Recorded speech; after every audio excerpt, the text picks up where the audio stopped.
बनना चालू होगी। नमस्कार, मैं अनिल भारतीय आप सभी को स्वागत करता हूं ओज भारत में। मैं आज आप सबको साथ एक सेशन लेके आया हूं जिसके हम अपने दिन से शुरुआत करते हैं, जिसको मैं नाम रखा हूं उसका दिनचर्या। दिन का चर्या मैं वहाँ से शुरुआत करना समझता हूँ जहाँ हम जागते से शुरुआत करके सोते समय तक मैं रखता हूँ। जागने से भाई हम कभी ऐसे नहीं सोचे कि भाई कभी जाग जाए कभी सो जाए। हमारा दिनचर्या का सेटअप वैसा होता है कि हम जागे और सोएं, उसकी टाइमिंग कुछ समय तक निश्चित हो ऐसा भी नहीं, हमेशा के लिए ये निश्चित हो ऐसा होनी चाहिए। जगने का सबसे प्रथम टाइम होती है ब्रह्म मुहूर्त। ब्रह्म मुहूर्त का टाइम आज के समय के अनुसार होता है 4 बजे से लेकर 5 बजे के बीच में।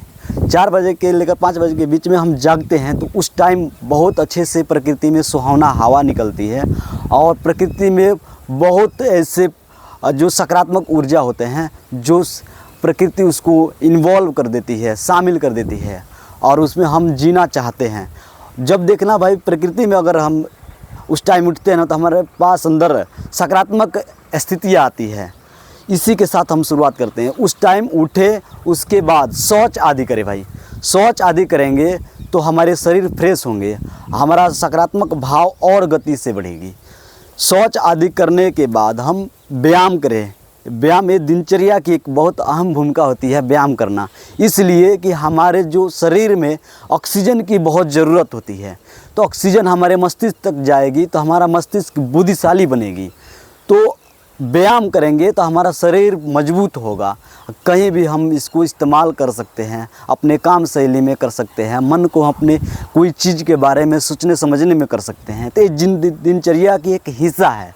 दूसरी चरण में हम जाते हैं तो हम स्नान आदि करेंगे। स्नान आदि कब करेंगे? हम स्नान आदि व्यायाम करने के आधे घंटे के बाद हम स्नान कर सकते हैं। और उसके शामिल एक और चीज़ है जो हम खान पान कहते हैं। खान पान हम बिगाड़ चुके हैं, लेकिन खान पान को हम बहुत अच्छे से कर सकते हैं। खान पान को हम वैसे खाएं जो भोजन है वो आहार विहार है। हम एक कहावत कहते हैं, जैसा खाएं अन्न वैसा हो मन। अगर अन्न को हम स्वच्छ और शाकाहार करके खाएं तो हमारा मन उसी प्रकार से होगा और बुद्धि तीव्र होती जाएगी।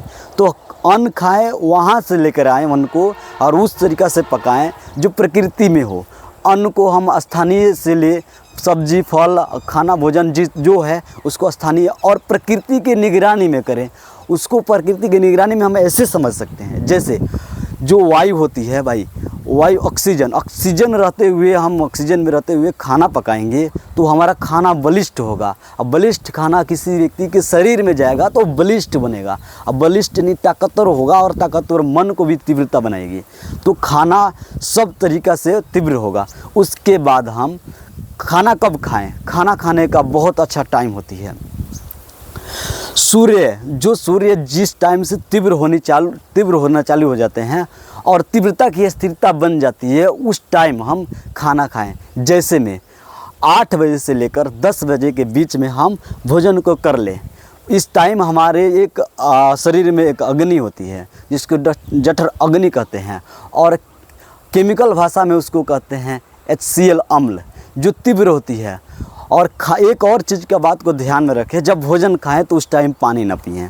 पानी पीने से ये होता है, जैसे में घर में हम चूल्हा जलाते हैं और जैसे ही चूल्हा तीव्र हुआ मैं उस चूल्हे में पानी डाल दिया और उस पानी डाले हुए बुझ जाती है चूल्हा। उसी प्रकार से हमारा शरीर में जो जठर अग्नि है वो जली हुई होती है तो बुझ जाती है। इसको हम न बुझाएं और जठर अग्नि को तीव्र रखें तो भोजन पकेगी तो हमारे वो रस खून मज्जा आदि 7 ऐसे रक्तों में विभाजित हो जाती है और आखिरी में ओज होती है। ओज वही ताकतवर बनती है। इसे हम मन बुद्धि और बहुत ऐसे कार्यों में हम उसको लगा सकते हैं। तो और सबसे आखिरी अंतिम होता है जो हम काम करते हैं। काम करने की कुछ टाइमिंग होती है, उसको सेटअप करें कि हम इस टाइमिंग तक अपना काम करके और आखिरी भोजन जो रात्रि का होता है उस टाइम को सेटअप कर ले। उसका आखिरी का भोजन रात्रि को सेटअप करें कि सूर्य अस्त होता है उससे कुछ टाइम पहले, जब तक सूर्य दिखाई देता है उस टाइम हम भोजन को पका के और कर लेंगे तो हमारा भोजन पकने की उस टाइम भी तीव्रता के बढ़ जाती है, हमारी जठराग्नि बढ़ जाती है। जठराग्नि के जो एचसीएल अम्ल होता है वो स्थिरता में आ जाती है और तीव्र हो जाती है। उस टाइम भोजन करेंगे तो भोजन पक जाएगी और हमारा भोजन पच जाएगा। जब भोजन पच जाएगा, सड़ेगा नहीं, तो हमारा क्या होगा, पूरा का पूरा ताकतवर बनेगी। तो एक चीज़ उस टाइम रख सकते हैं। दूसरे टाइम सोएं कब?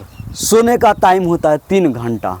मतलब सोने का टाइम 3 घंटा नहीं, सोने का मतलब होता है खाने का 3 घंटा का बाद हम सोएं। जब खाने के 3 घंटा के बाद हम सोएंगे तो हमारा खाना पच गया होगा और सोएंगे तो अच्छी नींद आएगी। अच्छी नींद आएगी तो हमारा मन अच्छा होगा, शरीर भी अच्छा होगा। एक और विज्ञान में हम कहते हैं सेल्स हमारा एक्टिव हो जाएंगे। अब माइंड का होती है न्यूरॉन्स भी हमारा एक्टिवली काम करेगा। इसी प्रकार से हम दूसरी दिन इसी तरह से हम काम अपना कर सकते हैं। इसमें हो सकती है कभी हम समय पे न पहुँचे तो थोड़ी सी टाइमिंग का इधर उधर हो सकता है, लेकिन पूरी डिसबैलेंस हो जाए तो ऐसा नहीं करनी। हमारी दिनचर्या वैसे सेटअप हो जो हम अपनी दिनचर्या से सुरक्षित और अच्छा महसूस करें और बलिष्ठ हो, माइंड शरीर से, मन से, बुद्धि से बलिष्ठ हो और अपना कार्यशैली अच्छा से करें।